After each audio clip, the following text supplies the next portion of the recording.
No importa cuántas páginas hayas escrito o cuánto hayas avanzado. Lo verdaderamente valioso es que, en ese día concreto, hayas sido capaz de vencer a la resistencia. Todos lidiamos con ella, sea cual sea nuestro campo. Lo más difícil siempre es empezar, porque la pereza y el miedo acechan constantemente. Si no se les enfrenta de inmediato, se hacen más fuertes. Somos criaturas de costumbres, y los malos hábitos tienen la capacidad de destruir lo mejor de nosotros sin que apenas lo notemos. La solución siempre es ponerse en movimiento, aunque sea por un pequeño impulso, externo o interno. Ese primer paso crea inercia positiva y genera emoción. La clave está en actuar, aunque no sepamos muy bien cómo. El trabajo auténtico empieza cuando nos sentamos a hacerlo. Lo que nos frena no es la dificultad del trabajo, sino el acto de enfrentarlo. La resistencia aparece en todos, pero quien actúa, la vence, aunque sea por hoy. 2. El miedo como brújula. Sentirse paralizado por el miedo es una buena señal. El miedo indica que algo es importante para nosotros. Si no nos importara, no lo temeríamos. Por eso, hay que entenderlo no como un obstáculo, sino como una brújula que señala el camino correcto. Cuanto más grande sea el reto, mayor será el miedo que lo acompaña. Y eso es lógico, porque lo que está en juego también es más grande. Muchas personas eligen caminos cómodos porque temen al fracaso, pero esa comodidad aparente suele tener consecuencias profundas: frustración, apatía, vacío. En cambio, enfrentarse al miedo, incluso temblando, genera una sensación de dignidad y propósito. El no hacerlo, en cambio, produce insatisfacción y un malestar que no siempre sabemos explicar. La resistencia se alimenta de ese miedo no enfrentado. Al final, tenemos dos opciones: ceder al miedo y quedarnos estancados, o usarlo como combustible para avanzar. Quien no arriesga, no solo no gana, sino que se pierde a sí mismo.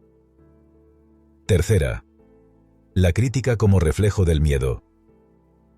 Cuando criticamos a los demás sin una razón clara, probablemente estemos proyectando nuestra frustración. Ver a otros vivir de forma auténtica y valiente puede despertar rabia en quien no se atreve a hacer lo mismo. La crítica destructiva suele ser un disfraz del miedo, una excusa que permite justificar la propia inacción. Es más fácil señalar fallos ajenos que aceptar los propios. La resistencia se manifiesta así, disfrazando la cobardía de juicio. Si no estamos donde queremos estar, lo más valiente es reconocerlo, hacer autocrítica y tomar decisiones. Pero eso exige coraje, y no todos están dispuestos a enfrentarse al espejo. Por eso, se recurre a la crítica como vía de escape. Sin embargo, esta actitud solo lleva a más frustración. Criticar para justificarse es como tirarse piedras a uno mismo. No arregla nada y sí empeora todo. La resistencia usa el orgullo como escudo para evitar que asumamos nuestra responsabilidad. Quien quiere avanzar, primero deja de juzgar. 4. Cuando estamos a punto de alcanzar un objetivo, paradójicamente, es cuando más vulnerables somos. En los últimos tramos, justo cuando la meta está cerca, la concentración suele disminuir. Nos relajamos, creemos que ya está hecho, y la resistencia aprovecha ese momento de debilidad para dar su último golpe. Sucede en proyectos, trayectos, exámenes o competiciones. Los errores más costosos pueden venir justo al final. Esa falsa sensación de seguridad genera descuidos que arruinan todo el trabajo previo. Es importante distinguir entre serenidad y relajación. La serenidad es útil, permite pensar con claridad. La relajación mal entendida, el bajar la guardia, puede ser peligrosa. En los finales hay cansancio, ansiedad por cerrar, y eso nubla la mente. Por eso, hay que mantenerse firmes hasta el último momento. La victoria no es real hasta que se termina. Quien confunde el casi con el logrado, pierde más de lo que imagina. La resistencia lo sabe, y por eso ataca justo antes del final. La forma más común de la resistencia es la procrastinación. Es fácil de justificar y por eso resulta tan peligrosa. Nadie se dice a sí mismo que está huyendo. Nos decimos que no es el momento, que mañana será mejor, que ahora no es buena idea. Y así se pasa el tiempo. Hoy existen miles de distracciones diseñadas para atraparnos. Redes sociales, entretenimiento inmediato, recompensas fáciles. Todo está hecho para satisfacer sin esfuerzo. Y nosotros caemos. Posponemos lo importante por lo inmediato. Nos decimos que ya lo haremos, pero ese luego rara vez llega. La resistencia es astuta, adopta 1000 formas, nos seduce con argumentos que parecen sensatos, pero son mentiras. Y si la creemos, terminamos atrapados. La diferencia entre quien avanza y quien no está en su capacidad de aplazar la gratificación, en trabajar sin certezas ni aplausos. La resistencia no descansa, por eso hay que mantenernos despiertos. El primer paso es dejar de escuchar sus excusas disfrazadas de lógica. 6. Hay una diferencia esencial entre el aficionado y el profesional: el enfoque. El aficionado actúa cuando le apetece, como si su trabajo fuera un pasatiempo. En cambio, el profesional se compromete al 100%. Se lo toma en serio, con disciplina diaria, porque sabe que no hay avance sin constancia. El aficionado juega a ratos, el profesional vive para el juego. Esta diferencia marca quién cae en las redes de la resistencia y quién las supera. Si haces algo solo cuando te resulta cómodo, tarde o temprano abandonarás. En cambio, si entiendes tu vocación como parte de tu identidad, seguirás adelante incluso cuando no tengas ganas. La clave está en la rutina. Trabajar con o sin inspiración, con motivación o sin ella. El profesional sabe que la inspiración llega con el trabajo, no antes. Y que la disciplina no depende del estado de ánimo. Esa es la frontera entre quedarse donde estás o llegar a donde sueñas.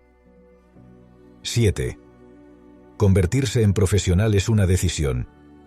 Ser profesional no es cuestión de suerte ni de talento, sino de decisión.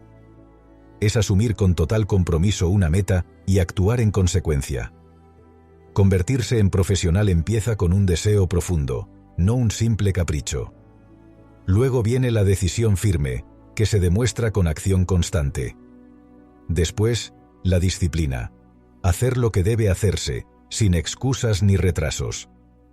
Y por último, la determinación. No parar hasta lograrlo, cueste lo que cueste. Este camino no tiene atajos, pero está al alcance de cualquiera que lo elija. La diferencia entre quienes triunfan y quienes se quedan atrás no está en las circunstancias, sino en la actitud frente a ellas. El éxito es un proceso de trabajo sostenido, de adaptación, de mejora continua. No se trata de esperar la ocasión perfecta, sino de construirla.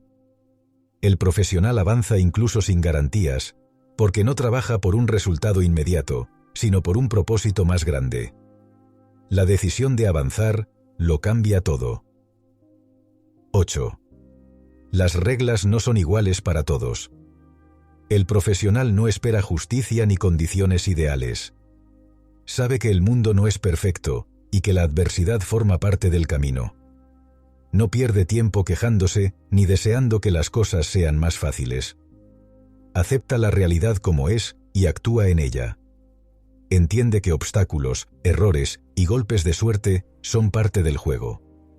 La diferencia está en cómo se responde a esos factores.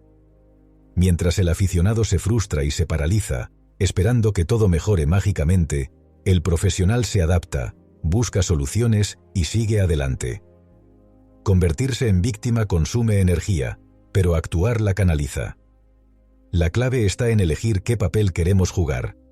¿Esperar que las circunstancias sean favorables o avanzar a pesar de ellas? La resistencia se disfraza de injusticia para frenarnos, pero solo tiene poder si cedemos. Quien asume su responsabilidad, aunque el entorno sea hostil, encuentra fuerza en su propósito. Porque el profesional no necesita garantías, solo la voluntad de seguir. 9. La vida no vivida. Todos tenemos una vida que vivimos. Y otra que no vivimos, pero que sentimos dentro. Entre ambas se alza la resistencia. Esa fuerza nos impide dar el paso hacia lo que realmente deseamos. Nos paraliza con excusas, miedos, distracciones. Cuando cedemos a ella, aparece la frustración, porque sabemos que estamos renunciando a lo que podríamos ser. No es raro que, ante una crisis, las personas cambien radicalmente de vida y por fin escuchen su vocación. Pero, ¿por qué esperar a que todo se derrumbe? ¿Por qué necesitamos una sacudida para despertar? La resistencia es silenciosa, pero implacable. Nos lleva a anestesiarnos con entretenimiento vacío, rutinas que no nos llenan y decisiones que nos alejan de lo esencial. Actuar por inspiración es un lujo. Actuar por desesperación es una tragedia. El verdadero crecimiento surge cuando dejamos de postergar lo que sabemos que debemos hacer. La vida no vivida clama por salir. Escucharla antes de que sea demasiado tarde es una elección. 10. El miedo no desaparece. El profesional no espera a dejar de tener miedo para actuar. Sabe que el miedo siempre estará presente. Y cuanto mayor es el reto, más miedo se siente. La diferencia no es la ausencia de temor, sino la decisión de seguir adelante a pesar de él. El miedo es persistente, silencioso, y si no se enfrenta, crece y nos encierra. Esperar a sentirse seguro es una trampa. Nunca será el momento perfecto. Nunca sabremos todo, ni tendremos todas las respuestas. Por eso hay que actuar ahora, con lo que se tiene. El profesional elige proyectos que lo desafían, que lo sacan de su zona conocida. No lo hace porque no tenga miedo, sino precisamente porque sabe que ahí está su crecimiento. El miedo que no se afronta se vuelve una jaula. El que se enfrenta se transforma en impulso. Actuar no elimina el miedo, pero sí lo debilita. Y con cada paso dado, la confianza crece. Esa es la clave.